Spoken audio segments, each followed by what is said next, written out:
Channing stormed in just as I finished putting on the wedding dress I had treasured for 10 years. Before I could even take a good look at myself in the mirror, the door to the dressing room was kicked open by the young man who shared a striking resemblance to me. "Are you out of your mind? I've warned you so many times, and you're still insisting on this damn wedding. You know Evelyn likes Brady too. Are you deliberately trying to hurt her? Do you have any idea how badly she's been crying at home?" He was furious, yelling at me without noticing how my initial excitement at seeing him had quickly faded into disappointment. So, it was still about Evelyn. I felt a little lost. The heavy, extravagant wedding dress restricted my movements, constantly reminding me that today was not a day for arguments. Letting out a soft sigh, I didn't snap back at Channing like I used to. Instead, I looked up at him calmly and said, "Can we not fight? At least not today. Today is my wedding. I just want to be happy." Channing's expression darkened even more. He let out a scornful laugh and took 2 steps closer to me. "Ada, can you stop being so selfish? It's just a wedding. Is it really more important than Evelyn's feelings? She's so kind and considerate. Even though she's heartbroken, she still wants to give you and Brady her blessings. She only had one simple request, not to make the wedding too extravagant. A family gathering would have been enough. Why do you have to be so stubborn?" His entitled tone made my hands tremble with anger. I didn't care about keeping the peace anymore and snapped back immediately. "I'm the one getting married. What's wrong with wanting to have a proper wedding for myself? So what if Evelyn is upset? Why should I have to cater to her feelings?" "Shut up. Evelyn is your sister. It's your responsibility to take care of her and give in to her." My vision blurred with rage, and I practically shouted, "Sister? She's your sister, not mine. My mother only gave birth to one daughter, me." "Shut your mouth." A splash of cold red wine ran down my hair, staining my pristine white wedding dress in an instant. For a moment, Channing and I both froze. His grip on the wine glass trembled as if he had just realized what he had done. "Ada." I panicked. He grabbed a napkin from the table and clumsily tried to wipe my face, but I dodged him. I felt like my soul had left my body as I stared at the deep red stain spreading across my chest. Wine kept dripping from my hair, and maybe Channing thought I looked too pitiful because he forcefully pressed the napkin against my forehead. "Ignore her. I told you not to have this wedding, but she still teamed up with my parents to force me here. Brady's been crying nonstop because of her, maybe this will teach her a lesson." Channing and I turned toward the voice at the door. Leaning lazily against the frame, cigarette between his lips, was Brady. He was smirking coldly.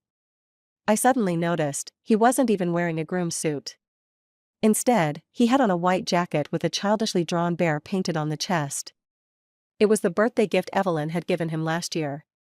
He tilted his head slightly, looked me up and down, and let out a chuckle. "Ada, do you really think that just because you pleased my parents, you can control my life? Keep dreaming.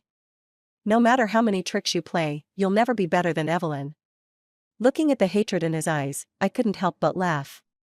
Our engagement had been arranged by our families when we were just kids. Brady had never once objected. Even when he started caring more about Evelyn than me, he never asked to break off the engagement.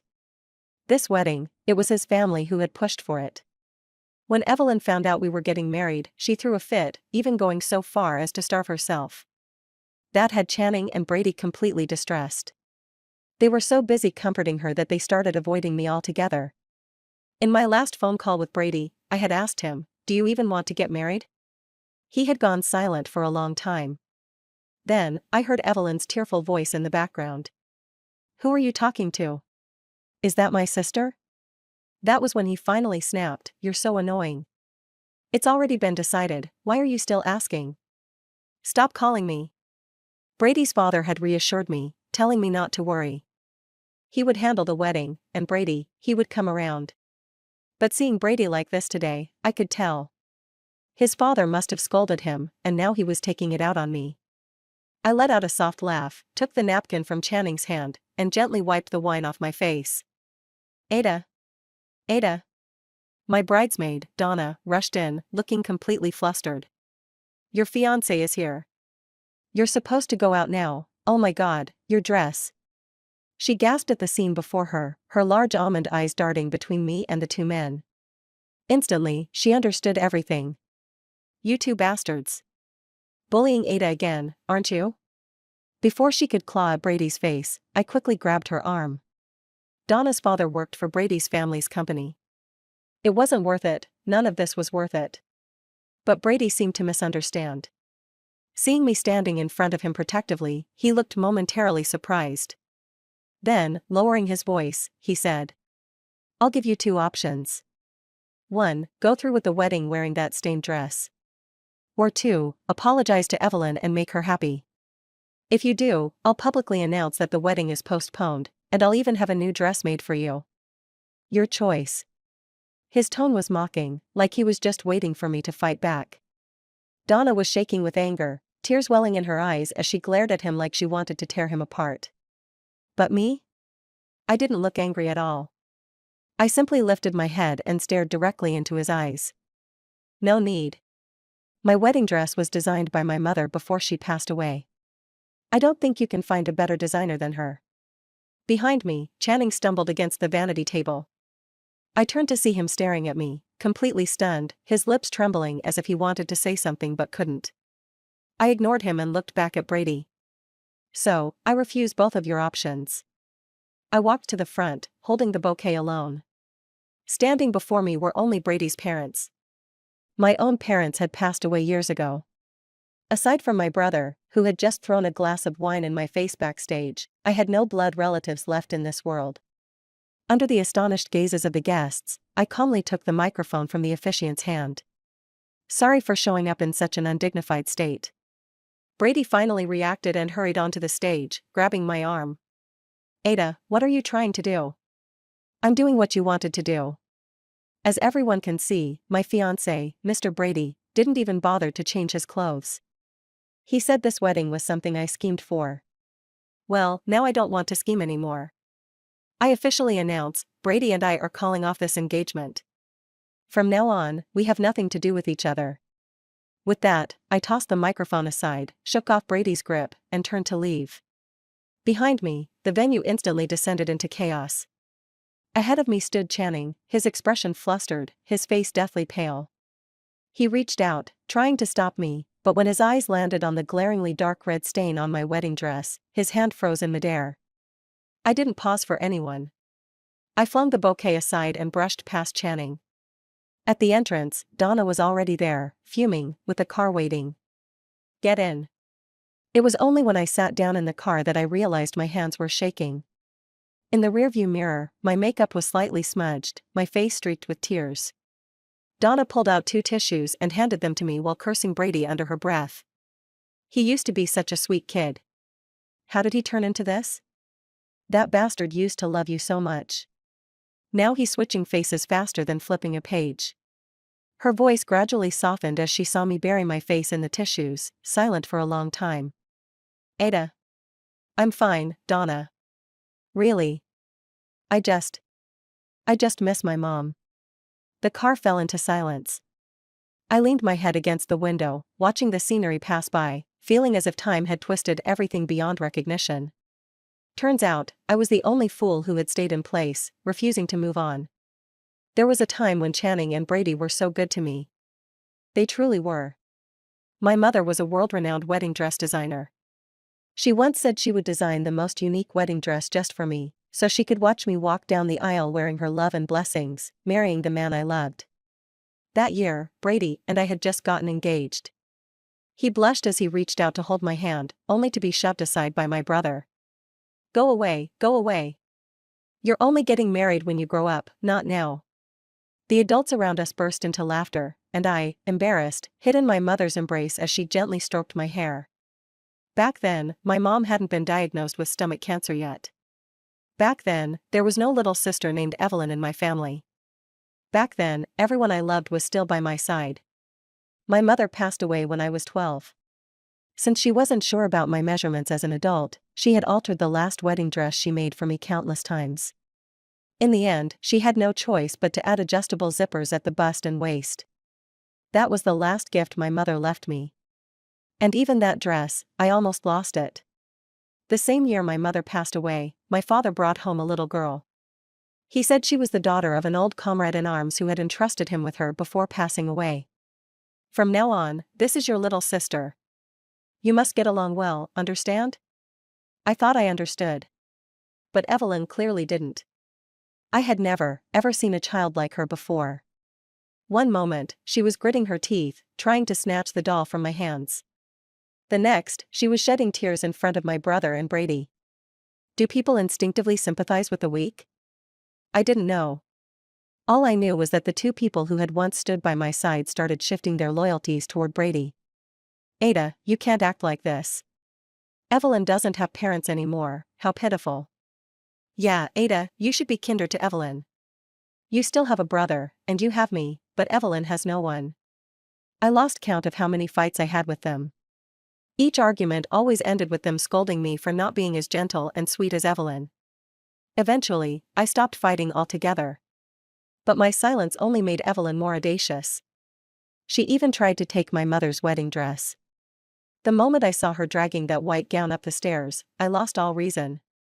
For the first time, I laid a hand on her. When she stormed into my room with a fresh red slap mark on her face, dragging Channing with her, I was still carefully wiping the dust off the dress's hem with water. Don't scold her. It's my fault for making her angry. I deserve to be hit. I still remember the way Channing looked at me that day. Disappointed. Confused. And even a trace of disgust. He said, Ada, I never thought you could be this cruel.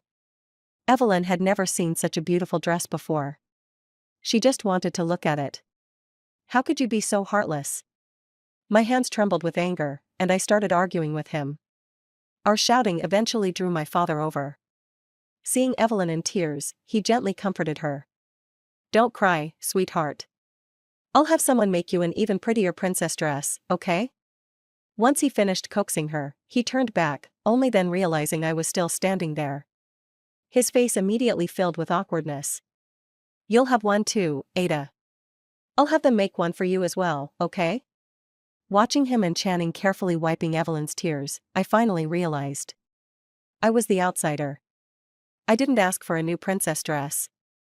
I locked my mother's wedding dress away, hiding it carefully. That was the day I suddenly understood, there was no one left in this world who loved me. We're here. Want me to go in with you? Just in case that little B*TCH tries to bully you again. Seeing Donna's eyes, just as red as mine, I hesitated, then shook my head. All these years, she endured countless schemes from Evelyn just to stand up for me. Donna is impulsive and straightforward, too naive to notice the traps Evelyn sets for her right under her nose. And Brady, using his position as her boss, always takes Evelyn's side without question, often making Donna so angry she ends up in tears. I'm about to leave this place. I can't drag her into my mess any longer. Don't worry, Donna. I'm just going in to grab a few documents. I'll be right out, I said, taking a deep breath while lifting the hem of my oversized gown and stepping into the house. The moment I walked in, I saw Evelyn, the one Brady and Channing claimed was crying her heart out, lounging casually on the sofa, twirling a strand of hair around her finger with a bright smile on her face. Brady left less than an hour ago, and the wedding's already over, she said with a mockingly sweet tone, then gasped theatrically, covering her mouth. Oh my, what happened to your wedding dress? I know Brady can't stand you, but pouring wine on it? That dress was your mother's, wasn't it? Her smirk faded slightly when she saw the blank, emotionless look on my face. I wasn't angry, there was no space left for that. All I felt was a hollow sense of sorrow. Even Evelyn remembered that the dress was a keepsake from my mother. Yet Channing had forgotten. Before she could speak again, I cut her off. It wasn't Brady, I said quietly. She froze in place. I continued, it was Channing. Evelyn's expression stiffened, her lips parted as if she wanted to speak, but no words came out. You don't need to fight anymore. Channing, Brady, you can have them both. I don't want anything. I brushed past her and headed toward my room, but she caught up and grabbed my wrist tightly. I must have struck a nerve because she suddenly snapped, her composure shattering. Have them? What do you mean have them? She spat out, her voice trembling with rage. You're just weak, you were never a match for me. I didn't need anyone to hand them over because I won. I won, fair and square. Her face twisted into the same cruel expression she only ever showed me in private, her eyes gleaming with manic triumph. You lost, Ada. You lost to me. She burst into hysterical laughter. She was completely unhinged. Her nails dug into my wrist, sending sharp jolts of pain up my arm. You're insane, I muttered, unable to hold back any longer. I shoved her, barely using any force. But she let out a dramatic scream and staggered backward, crashing into a display cabinet by the wall. The glass shattered with a loud crash, and the cabinet toppled over. My most treasured possessions, things I'd cherished for over a decade, were destroyed in an instant. I stood there in shock, my gaze fixed on a broken glass jar on the floor, my mind blank. In that moment of distraction, I was caught off guard by a violent shove from behind. Get away from her. I can't believe I left for a moment and you're already bullying Evelyn again. Brady's furious voice rang out. The force of his push sent me sprawling onto the shattered glass, and a sharp pain pierced my ankle as blood oozed from the fresh wound. Ah, I hissed through clenched teeth, biting back the pain. I was about to snap back at him when his hand seized my shoulders. Why do you have to be so cruel? He growled, shaking me roughly.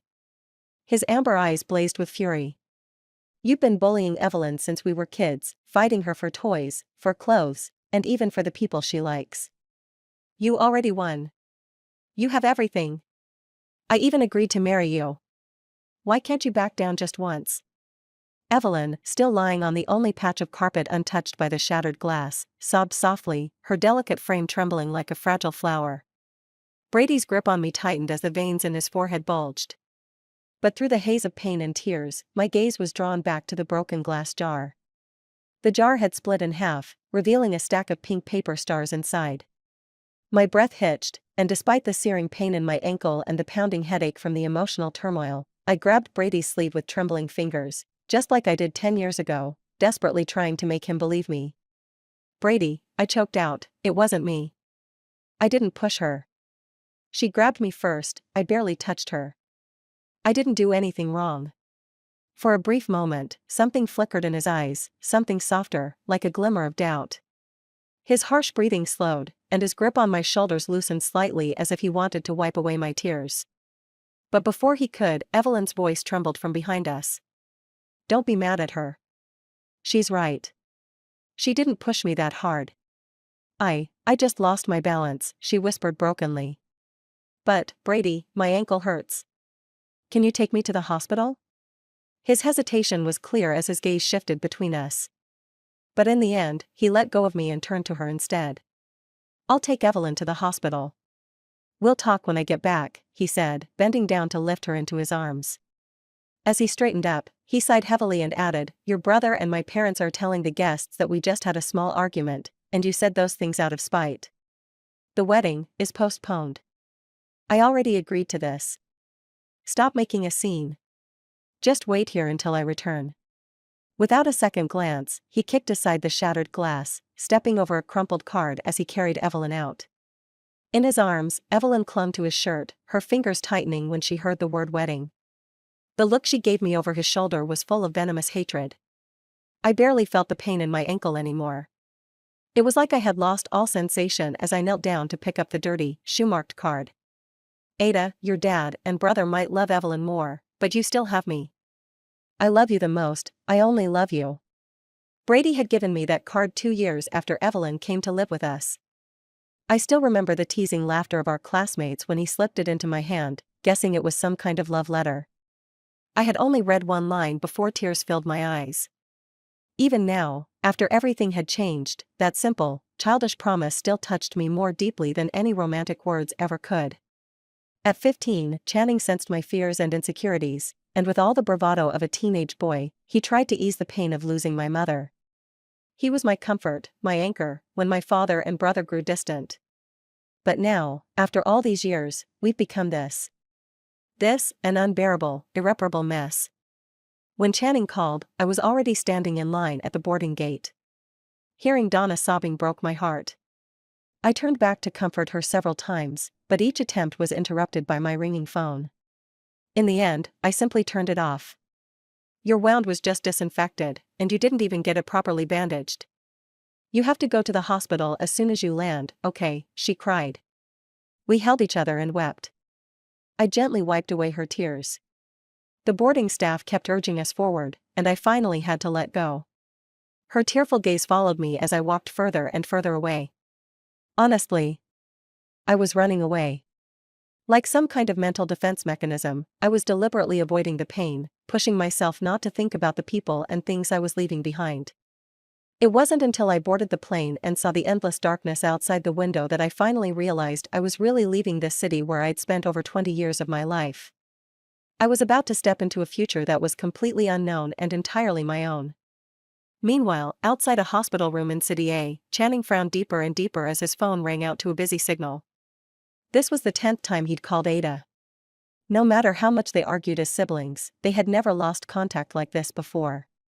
Frustrated, he wiped a hand down his face. "She caused all this trouble and now won't even pick up the phone." His words were harsh, but the worry in his eyes only grew stronger. The look Ada gave him when she left the wedding earlier still lingered in his mind, and it hurt to think about it. Was she lashing out at Evelyn because she was angry with him? He knew he'd lost his temper today. No matter what, he shouldn't have picked up that glass of wine. "Still can't get through?" Brady asked. "Don't worry. She seemed fine when we left." Brady's voice grew weaker, his own words not even convincing himself. Fine? Maybe he'd missed something. Like the sharp breath she took when he pushed her away. He had noticed it at the time. Honestly, it had always been this way. Wherever Ada was, his attention would inevitably drift to her. Even when there were more pressing matters, even when others needed him more urgently, he couldn't help but keep an eye on her. Ada had already been acting strange today, and he hadn't asked why.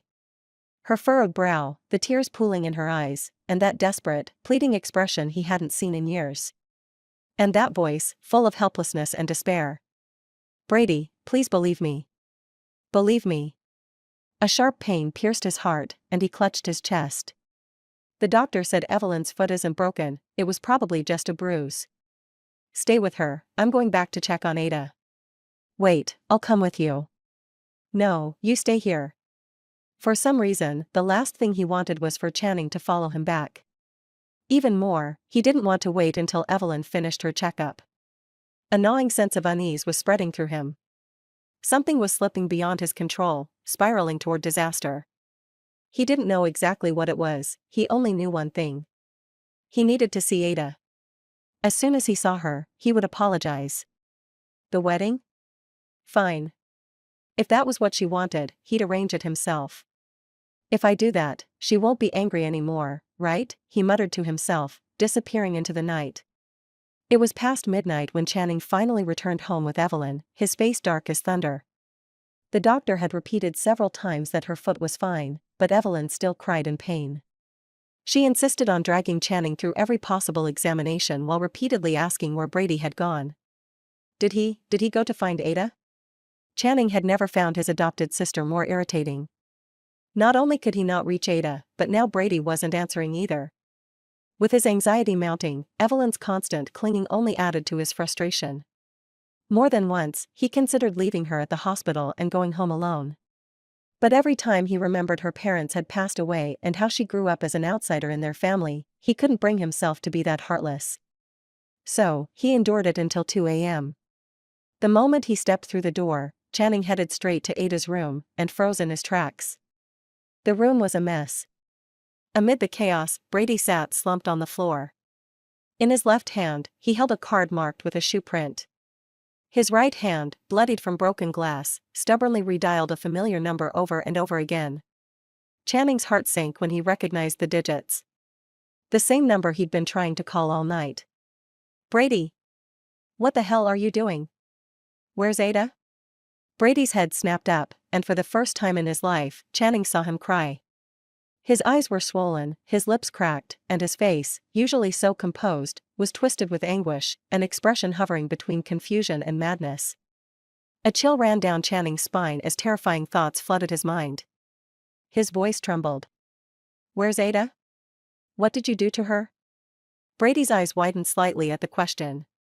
A moment later, he clutched his head with both hands, breaking into a bitter mix of laughter and sobs. Yeah. What did I do? What did I do to her? He muttered hoarsely. I said I loved her. I promised. She's the only one I love. So, what the hell did I do? He traced his fingers over the worn card, murmuring the words on it again and again. Channing, still trying to make sense of it all, glanced around the room, and his breath caught. In the closet hung a wedding dress. Ada's wedding dress. Stained with wine. His gaze dropped lower, and froze on the hemline. A darker stain. One that wasn't red wine. It looked like blood. His vision blurred with panic. His legs nearly gave out beneath him.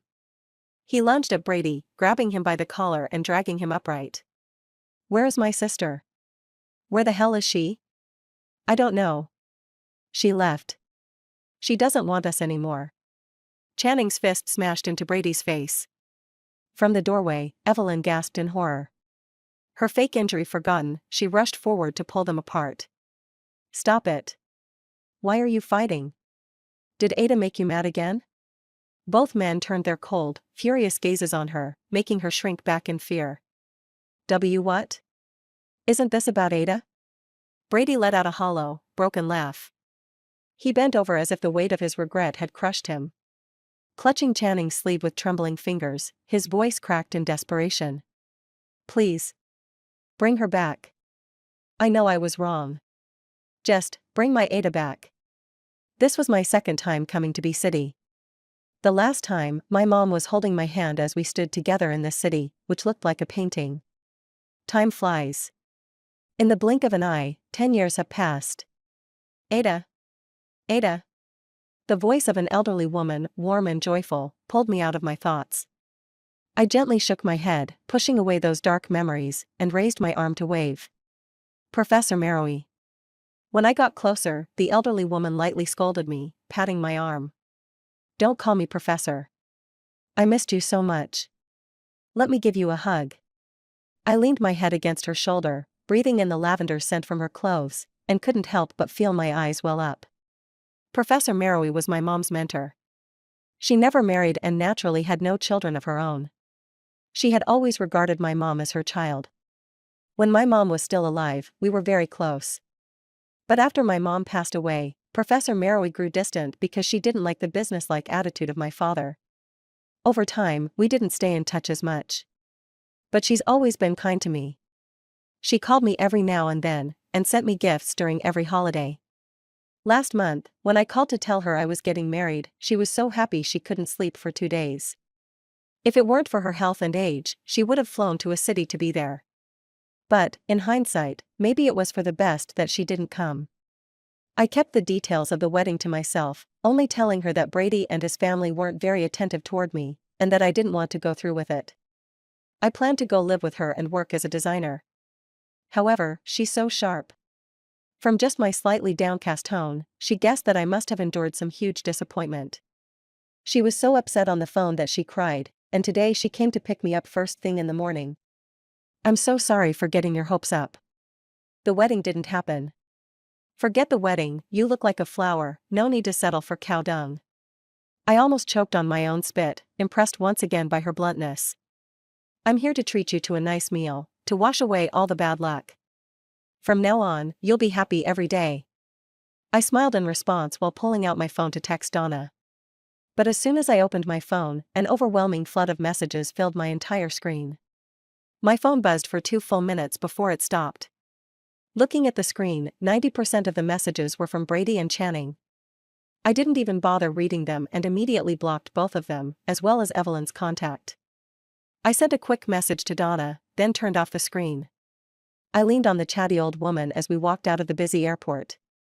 As I stepped into the sunlight, the tightness in my chest seemed to finally begin to fade away.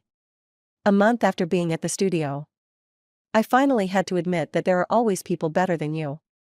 I thought I was already talented enough in design. I won numerous awards while still in college.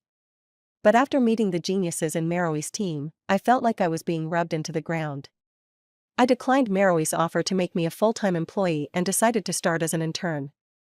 Every day, I followed this group of geniuses, learning their advanced design concepts. I was so busy that I barely had time to breathe. But just when I thought that this peaceful routine would continue forever, Donna called me, crying. Brady and the others have been looking for you. I didn't tell them anything. But yesterday, my dad secretly checked our chat history and told them where you were. It's all my fault. I didn't think Brady would be so despicable, using my dad like that. Did I cause you trouble? Ada. Donna's voice was trembling. I quickly tried to calm her down. It's fine. There's no trouble. They would have found me eventually. It's not like we'll never meet again. I was ready to face them and say what needed to be said, but I didn't expect them to come so quickly. That night, as I left the studio, I saw the two of them leaning against a tree, smoking. One was gaunt, the other pale. Standing in the shadows, they looked like two vengeful ghosts.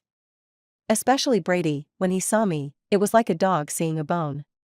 His eyes widened instantly, and in a few quick steps, he lunged toward me. I immediately took 2 steps back, looking at him as if he were a madman.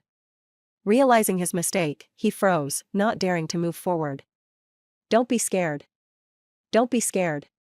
I'm sorry, I was rash. I just missed you so much, Ada. I got goosebumps all over. Don't do this, Mr. Brady. We need to keep some distance. The title Mr. Brady made his face turn even paler. He trembled, unable to say a word. Channing, behind him, got anxious and pushed him. Ada, I'm sorry. I know it's too late to apologize now, but please, give us another chance. Come back with us. Let us make it up to you. Please? I looked at him nervously, rubbing his hands, and felt confused. Go back? Make it up to me? In over 20 years, I had never heard a more ridiculous joke. I couldn't help but laugh out loud. Both of them were stunned, their expressions even more nervous now. Mr. Channing, what are you joking about? Who's your sister? I don't have a brother, and please don't mistake me for one. He didn't argue with me. He just stood there, dazed, 2 steps away, his head lowered, letting the yellow streetlight stretch his shadow in odd shapes. I was still a bit startled. This person had lost so much weight, even his cheeks were hollow. He lowered his head and tried to soften his voice. Ada, I know you're angry. I'm sorry. I shouldn't have lost my temper and thrown that drink at you. I shouldn't have bullied you or yelled at you. These past few days, while I was looking for you, I had someone make a new wedding dress for you. Please forgive me and come home with me, okay? His words were sincere, but strangely, I didn't feel a stir in my heart. What he owed me, what he had wronged me with, wasn't just that glass of wine. I just stared at his face, and realized it looked completely unfamiliar. In my memory, as an adult, he always looked at me with furrowed brows, his eyes filled with weariness and disappointment. When did he ever have such a calm and gentle expression? It was like, we were back to when we were children. I chuckled bitterly. I knew it, I must be dreaming. Either you're dreaming, or I am. Don't look at me like that. I can hardly recognize you. He looked up, eager to explain something, but at that moment, my phone rang. I pressed my index finger to my lips, signaling them to be quiet. Hey, Grandma, what's wrong? Your sister is coming over and didn't say anything in advance. We haven't prepared anything at home. Just that one sentence made the world go dark for a moment. I took a few deep breaths to steady myself and find my voice again. Did you let her in? Yeah, oh? She said you knew about it. Didn't you know? Before I could respond, I heard rustling sounds on the other end of the line. Then Evelyn's sweet voice came through. Ada, Mary and I are waiting for you at home. You have to come alone, hurry up, okay? Hee hee. Something's not right. Her tone was off, excitement leaking out in a way that couldn't be hidden, filled with a hint of madness. Okay, I'll be right there alone. Evelyn, you'll take care of Grandma, right? You won't let her get hurt, will you? I forced myself to stay calm, speaking softly to soothe her. There was a pause, and then she finally replied. Of course. As long as you come, Mary will be safe. After the call ended, I immediately ran to the parking spot. The 2 people I bumped into had identical looks of confusion on their faces. Where are you going? Don't leave. I was both anxious and angry, slapping Channing's face as he grabbed me. Get off me. I'm asking you, did you bring your sister here? What are you both trying to do? My sister? Oh, you mean Evelyn? As soon as the words left his mouth, Brady, who had been silent all along, suddenly got emotional and said, No way. She clearly. Brady. Channing interrupted him, and my suspicions deepened. I glared at Channing fiercely. Your sister is with Meroe. I'm telling you right now, if anything happens to Meroe, I'll make that crazy woman pay for it with her life. My words were firm and resolute, and finally, the truth came out. They admitted Evelyn definitely shouldn't be here. She had been sent abroad by Channing half a month ago. After I left, she probably thought, without me in the way, she could finally be with Brady, together forever. For the first time, she laid out her ambitions and desires, happily telling Brady. Now that Ada is gone, you still have me. I love you more than she does. Don't like her anymore, like me instead. Marry me. Brady looked at her like she was a ghost, and even Channing, who had always treated her with care, was shocked. When Brady's mother came to discuss the wedding date again, she scoffed and cast a disdainful glance at Evelyn, speaking to Channing slowly. The cuckoo bird that took over the magpie's nest has finally pushed the little magpie out to fall to its death. Truly, a cause for celebration. Just that one sentence made all three of them change their expressions. But then Brady's mom suddenly burst into tears. She angrily pointed at Brady and cursed. Your dad and I were so clever all our lives, but how did we end up with a fool like you? How many times have your father and I tried to warn you? You never listened, just thought we were trying to control you. I shouldn't have persuaded Ada to marry you, you're not worthy of her. Brady's mom left crying. Only Channing and Brady, who seemed to wake from a dream, were left behind. And then Evelyn, who was sobbing, complained that Brady's mom looked down on her and disliked her because she was adopted. But this time, Channing didn't gently wipe the tears from her face. Instead, in the blink of an eye, he contacted a school abroad and sent her away. Channing drove while telling me what had happened these past days. Brady, sitting in the back seat, kept clenching his fists tighter and tighter. Eventually, he urgently interrupted. Ada, I really love you. You've always been the only one in my heart. I felt sorry for Evelyn because she's an orphan. I pity her, Shut up. I was too anxious about Meroe to listen to his nonsense. When I yelled, they both wisely stopped talking. When I got out of the car, they both tried to follow me upstairs, but I refused them. I didn't want Meroe to be hurt in any way because of me. Brady's hand was shaking as he opened the car door. Ada, Don't say it. I don't need your sorry.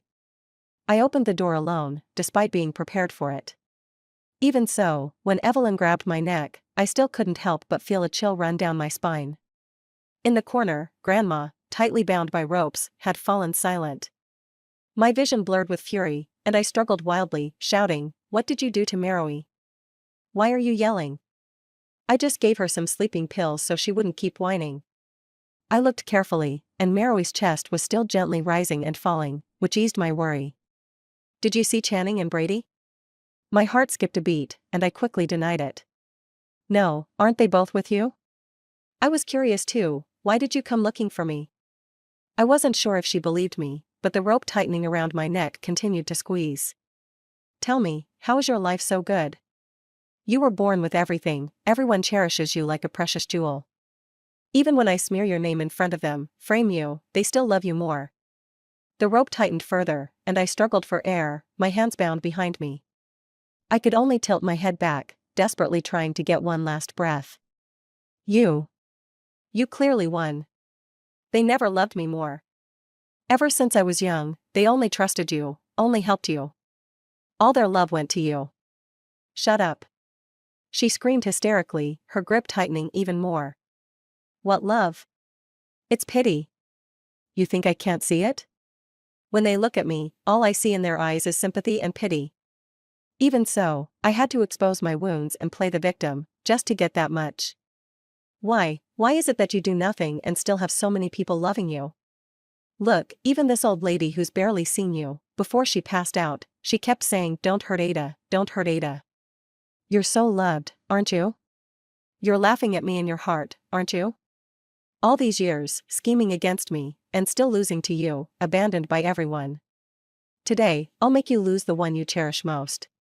She finally let go and picked up the lighter from the table, walking step by step toward Meroe. I lay on the floor, coughing violently, quickly cutting the ropes around my wrists with a blade hidden in my sleeve. "Ada, I want you to regret it for the rest of your life." Before she could set Meroe's clothes on fire, I finally broke free from my restraints and threw her to the ground. The lighter that flew out of her hand landed on the windowsill, igniting the hanging curtains.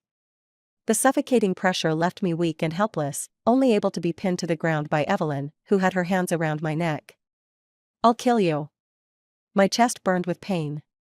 I could feel my consciousness slipping away. The fire grew larger and was nearly about to reach Meroe, and I cried, desperate, but still unable to escape. Finally, just before I lost consciousness, I heard the sound of the door being kicked open. "Don't move. Evelyn. Let go. Brady, you don't love me, and I won't let you have it easy. You all can die together." Ah. Gunshots, screams, and cries filled my ears. Warm liquid dripped onto my eyelids. I half opened my eyes and saw Brady holding me tightly. There was a long wound on his neck, blood pouring out. Beside me, Evelyn lay still, her chest punctured, holding the shard of a knife I had dropped, her eyes wide open. "Get out," she poured gasoline in here. The fire spreading too fast. A few police officers rushed over to help us. But when I turned my head, I saw Meroe surrounded by raging flames. My throat felt like it was on fire, and my body had no strength, but I stubbornly crawled toward her. Channing, ignoring the police's warnings, ran to my side with difficulty. "Get out now. I swear, I'll save Meroe." The mural on the wall continued to fall, burning fiercely, and I was dragged outside by the police. Thick smoke poured out from the narrow door, and my heart felt like it was on fire. In the chaos, I finally couldn't hold on any longer and lost consciousness completely.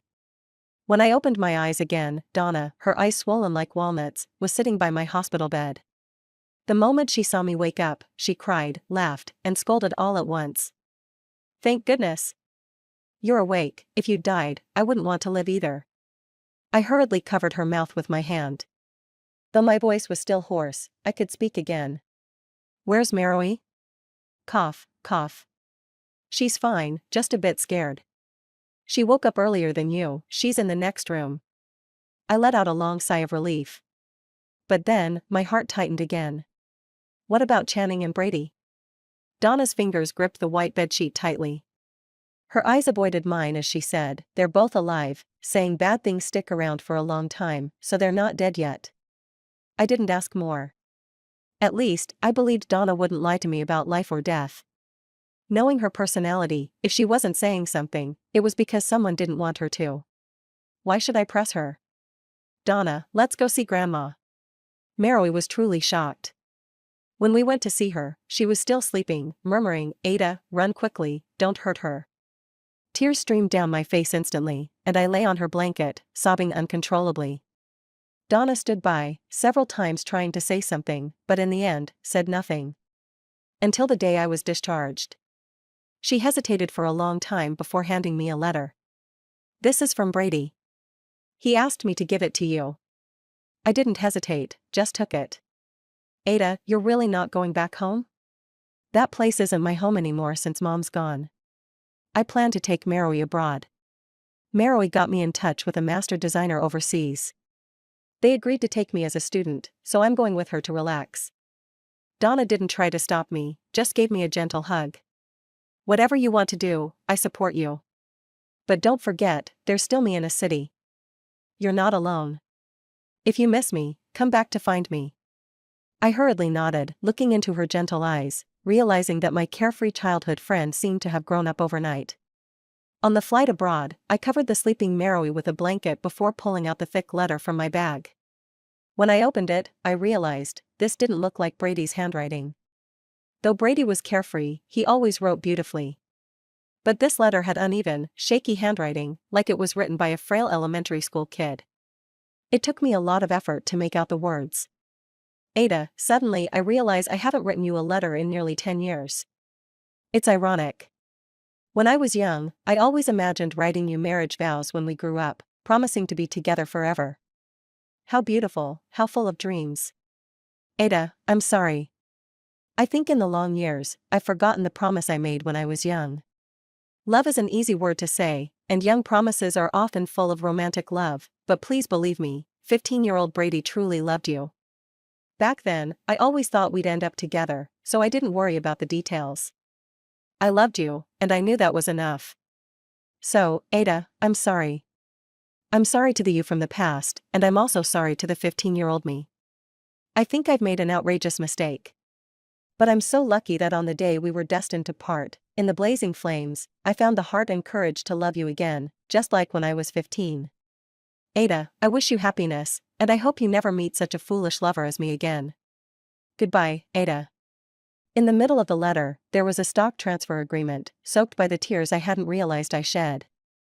When I looked more carefully, I saw it was from Channing. He didn't leave any words, just transferred 70% of the shares he held to me. To be honest, I didn't need the money. Though I had suffered emotionally over the years, the inheritance my mother left me was enough to live comfortably. But if he gave it to me, I took it. After all, it was all from my father. Donna was right, it would be foolish not to take money when it's offered. I gently wiped my face with a tissue, then turned to look out the window. The sunlight broke through the swirling clouds, illuminating everything brightly. I placed my hand on my chest and leaned against Grandma. She gently patted my back, as if trying to lull me to sleep like a child. I suddenly realized this was enough. It was the 3rd year since I came to France, and I had completed all my studies, becoming an independent designer. Rita told me she had just met with a particularly difficult client, someone from the same country as me. I became interested and looked at the message the client had sent on her phone. A wedding dress photo, one I knew all too well. There was a large wine stain on the chest, and on the skirt, there were small dark brown bloodstains. Do you know how much he offered? The money he's paying is enough to make 100 more wedding dresses like this one.